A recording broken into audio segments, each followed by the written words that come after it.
بكلمات الله التامات من غضبه وعقابه ومن شر عباده ومن همزات الشياطين وأن يهدرون. نعوذ بالله الذي يمسك السماء أن تقع على الأرض إلا بإذنه من شر ما خلق وزرع ومن شر الشيطان وشركه. أعوذ بالله السميع العليم من شر الشيطان الرجيم. بسم الله الرحمن الرحيم. الحمد لله رب العالمين والصلاة والسلام على أشرف الأنبياء والمرسلين محمد بن عبد الله وعلى آله وصحبه وسلم. Chers frères et sœurs, Allah subhanahu wa ta'ala nous dit dans le Saint-Coran, Bismillahir Rahmanir Rahim, wa zakir fa inna zikra tanfa'ul mu'minin. Aujourd'hui, notre rappel porte essentiellement sur le pèlerinage, le Hajj, le voyage et la visite de la maison sacrée d'Allah, Al-Ka'bat al-Musharrafa, à la Mecque. Nos pèlerins vont, Inch'Allah, les premiers pèlerins partiront demain soir, du samedi à dimanche, pour être, Inch'Allah, à Madinat al-Munawwara. Nous nous réjouissons parce que, alhamdulillah, les pèlerins, ceux qui doivent partir et ceux qui vont à la Mecque, depuis une semaine, 10 jours, viennent dans les mosquées pour comprendre le pèlerinage, le Hajj, pour apprendre les rites du Hajj et ainsi pour qu'ils puissent accomplir convenablement l'adoration d'Allah subhanahu wa ta'ala.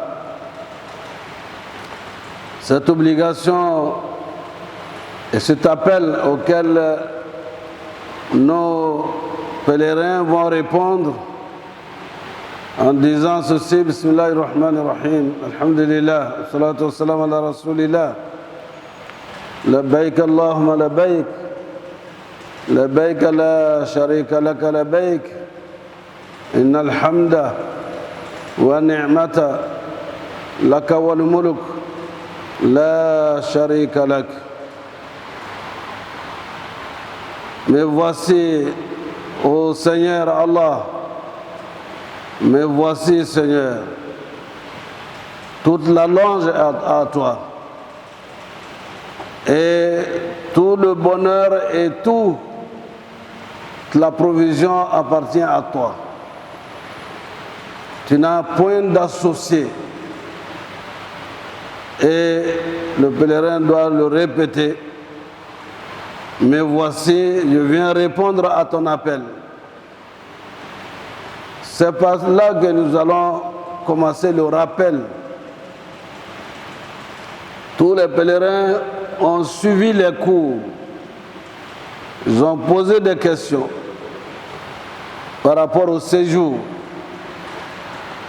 Et le séjour de nos pèlerins commence par Madinat al-Munawwara, la ville où repose le prophète Muhammad sallallahu alayhi wa sallam. Partant d'ici, nous l'avons déjà dit à nos pèlerins et ceux qui se préparent à partir dans les années à venir,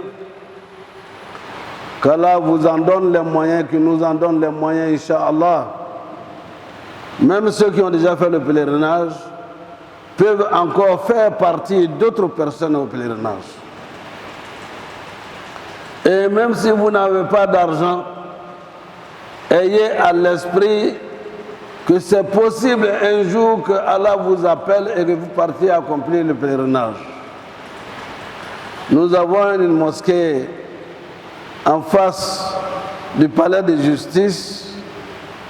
L'imam, un homme très simple, qui vient faire les prières de Zour, de Asr, de Maghrib pour rentrer à la maison. Un fidèle et régulier vient lui demander ses pièces, qui veut préparer des papiers pour lui. Et vient lui dire, est-ce que tu peux faire le pèlerinage? Il dit, j'ai envie de faire le pèlerinage. J'ai préparé et il reste maintenant pour que tu ailles faire les visites médicales pour faire le pèlerinage. Il n'y avait jamais rêvé que lui-même il aurait pu avoir les moyens d'aller accomplir le pèlerinage, le Hajj à la maison sacrée d'Allah. Donc par une personne généreuse, pieuse, qui en a les moyens, qui vient lui offrir le pèlerinage alors qu'il n'y pensait pas. Un autre vient lui demander, est-ce que tu as fait le pèlerinage? Il dit, j'ai fait le pèlerinage. Ton épouse a fait le pèlerinage? Non. Est-ce que tu peux la faire partie? Je suis en train de préparer ses papiers. Quelqu'un d'autre.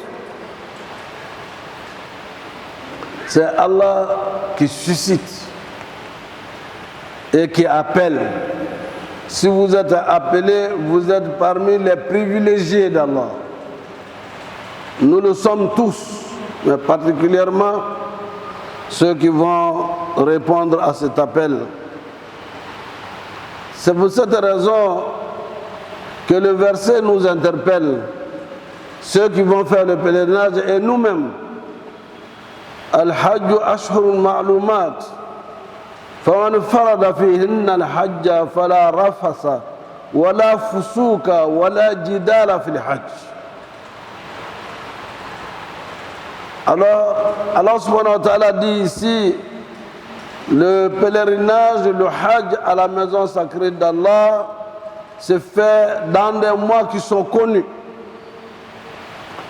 Si l'on se décide de l'accomplir, alors point de rapport sexuel, point de perversité, point de dispute pendant le Hajj.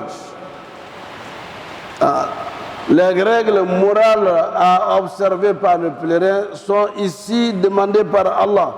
Mes visiteurs, vous qui répondez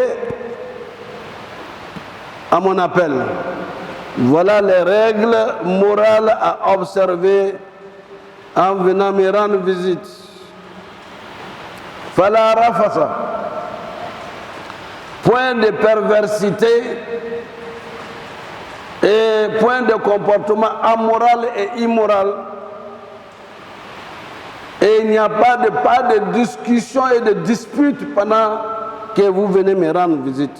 Vos palabres, gardez ça et finissez-en, réconciliez-vous avant de partir. Parce qu'il y en a parmi nous qui sont mesquins. Je dirais même qu'ils ont cette maladie qu'on appelle en psychologie l'agoraphobie. Quand ils voient de nombreuses personnes, ils deviennent plus ou moins, ils deviennent allergiques aux hommes. Et ils commencent à se mettre en colère eux-mêmes. Alors subhanahu wa ta'ala vous dit, fala rafasa, wala fusuka, wala jidala fil hajj.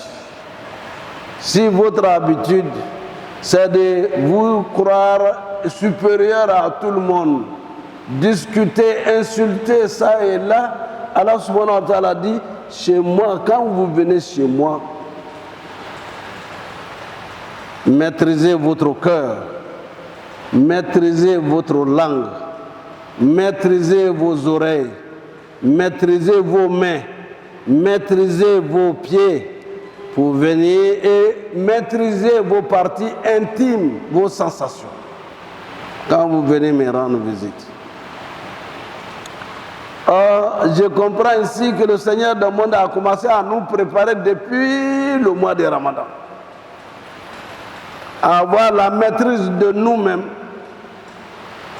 par l'humilité et la modestie. Maîtriser sa langue à ne pas insulter, mais plutôt invoquer Allah. Labbaik Allahumma labbaik. Oh Allah, me voici, je suis revenu répondre à ton appel. Tu n'as pas d'associé, tu es l'unique créateur de l'univers. Cet appel a été lancé à tous les musulmans du monde qui sont aujourd'hui près de 2 milliards à travers le monde. Parmi les 2 milliards, c'est vous qui avez été choisis cette année pour aller répondre à son appel. Et dis donc, quand vous venez chez moi, imaginez quand vous êtes invité à côté de nous ici. Quand vous êtes invité à côté de nous ici, ce n'est pas tout Abidjan qui est invité. Mais quand on dit vous devez vous habiller comme ça, il y a l'heure à laquelle il faut partir. Il faut laisser les véhicules. Vous savez qu'on ne va pas là-bas pour faire palabre. Et donc, on voit les gens disciplinés, habillés correctement en marchant. Si Allah t'appelle. Et il dit, quand vous venez, mes serviteurs, voilà l'attitude, voilà le comportement que vous devez avoir les uns vis-à-vis des autres. Vous devez être exemplaires. On doit tout faire alors pour ne pas encourir la colère d'Allah subhanahu wa ta'ala. Fala rafasa, wala fusuka, wala jidala fil hajj. Pour avoir fait le pèlerinage un certain nombre de fois, j'ai compris que chacun de ces versets c'est calqué au comportement des gens. Fala rafasa. Et il y en a parmi les hommes, parmi les femmes, quand ils arrivent, ils n'arrivent pas à se débarrasser de leur comportement indécent qui était le leur en le pays. Avant de partir, on dit il faut abandonner ça.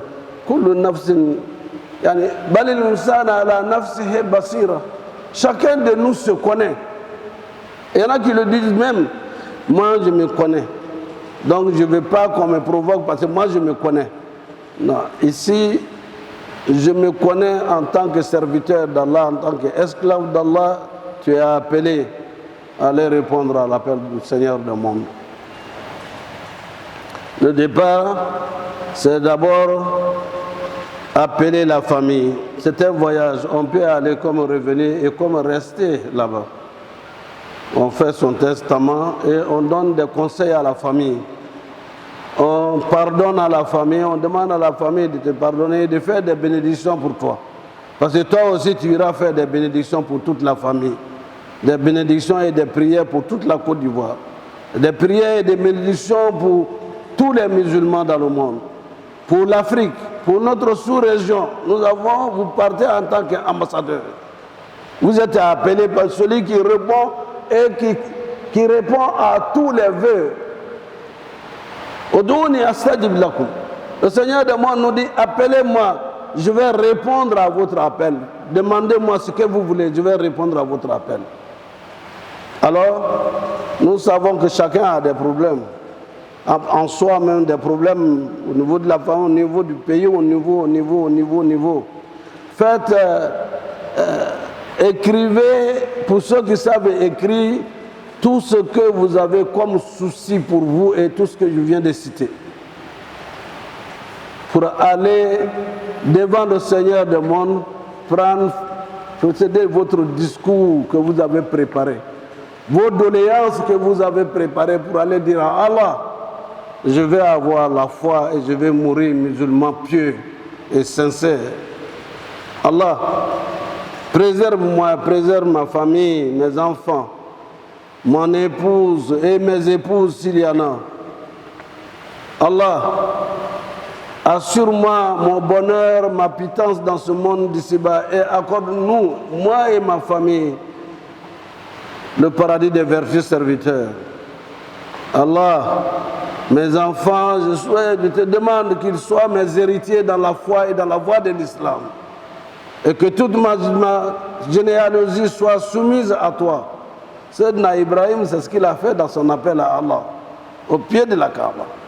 Et vous vous arrêtez en lieu et place devant le Seigneur du monde.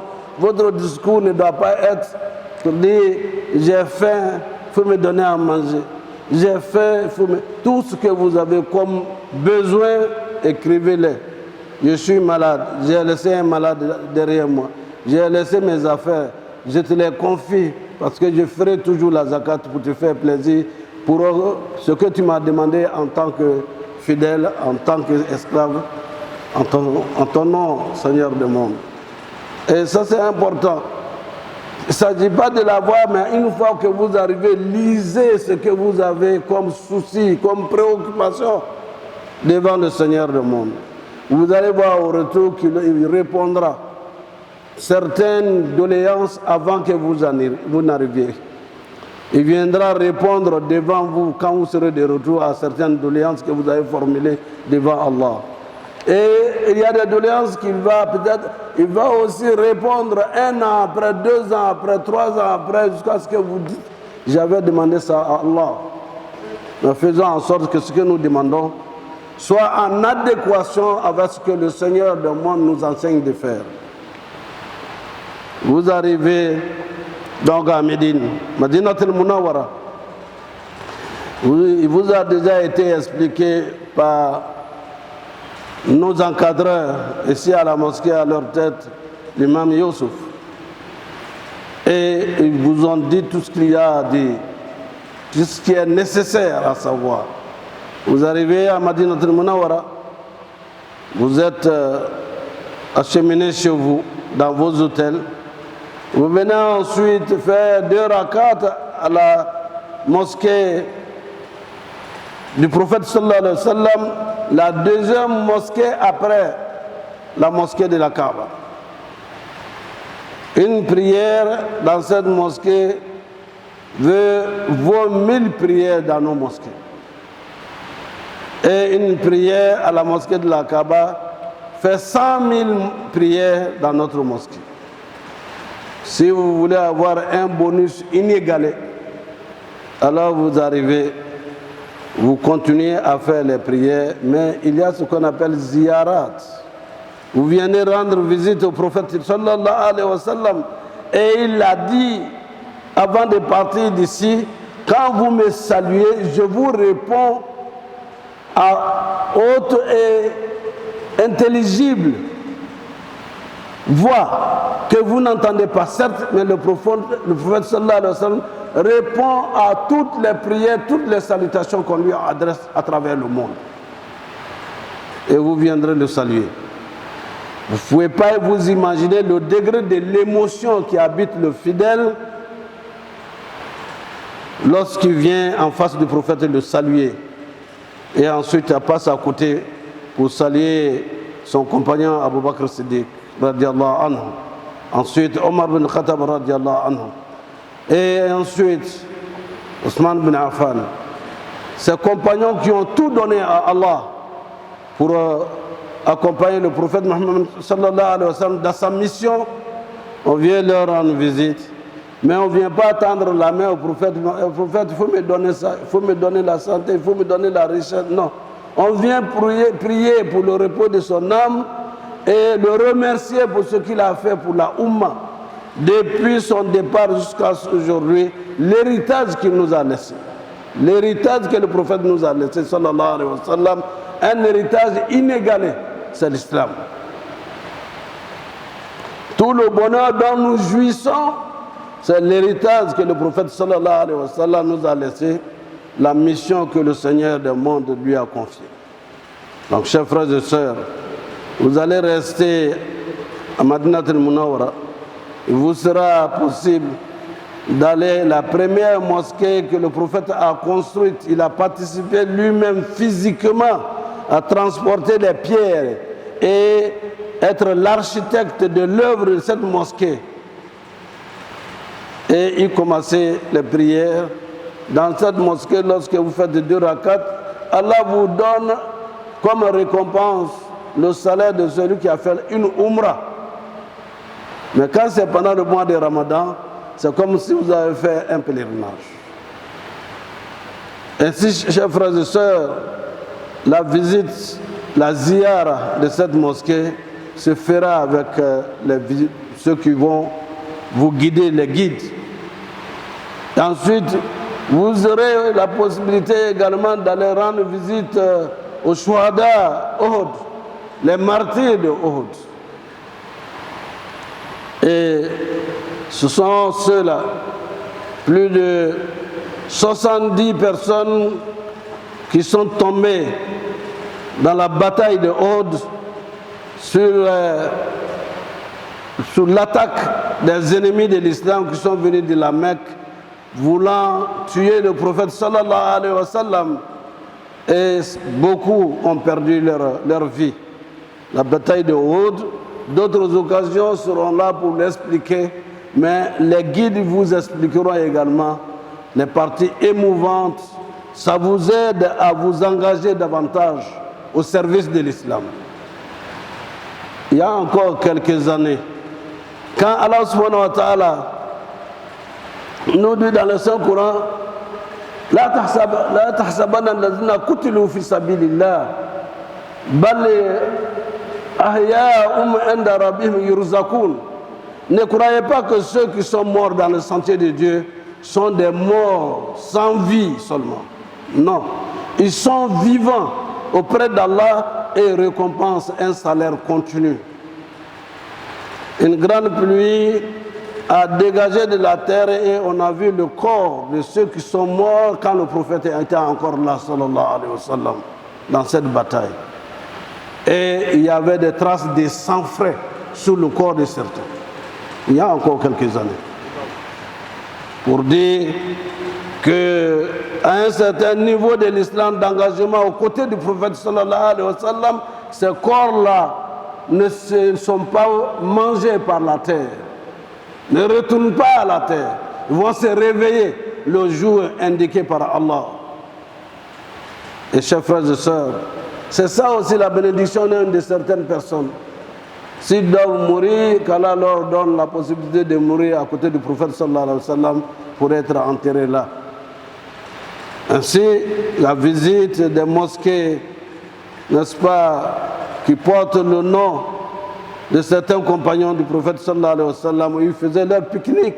Oui, les compagnons du prophète sallallahu alayhi wa sallam se retiraient certains après-midi pour aller s'asseoir pour causer, pour échanger sur l'islam, sur les stratégies. Comment faire en sorte que l'islam puisse se répandre dans le monde. Ils n'étaient pas seulement dans la mosquée en train de prier, non, ils stratégiaient.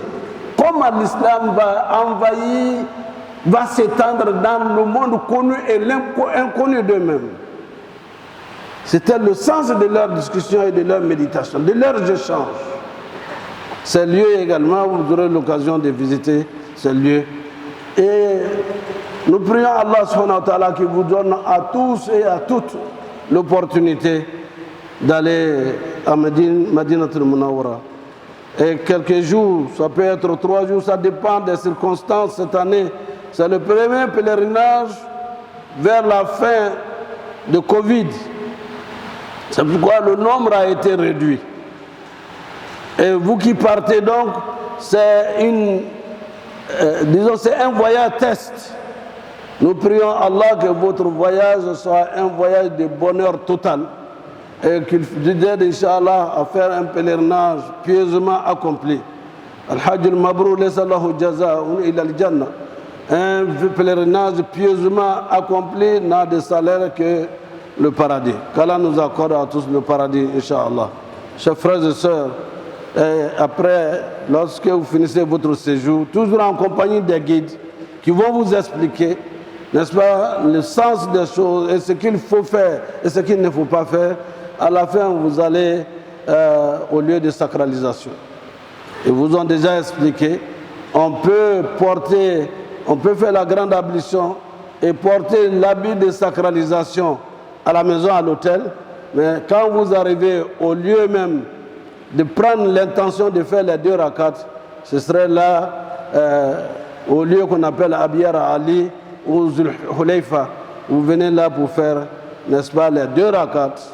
Si vous n'êtes plus en ablution, vous rentrez seulement pour faire l'ablution, pour ainsi formuler l'intention, la baïka umratan, et dire, Seigneur, me voici pour accomplir la umrah. Et on vous expliquera, les guides, la umrah consiste en quoi? Vous partez de la Mecque, de Madinatul Munawwara à la Mecque, ça faisait 450 km.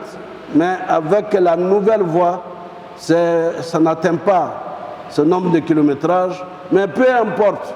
Le plus important est que le prophète l'a fait à pied. Sallallahu alayhi wa sallam.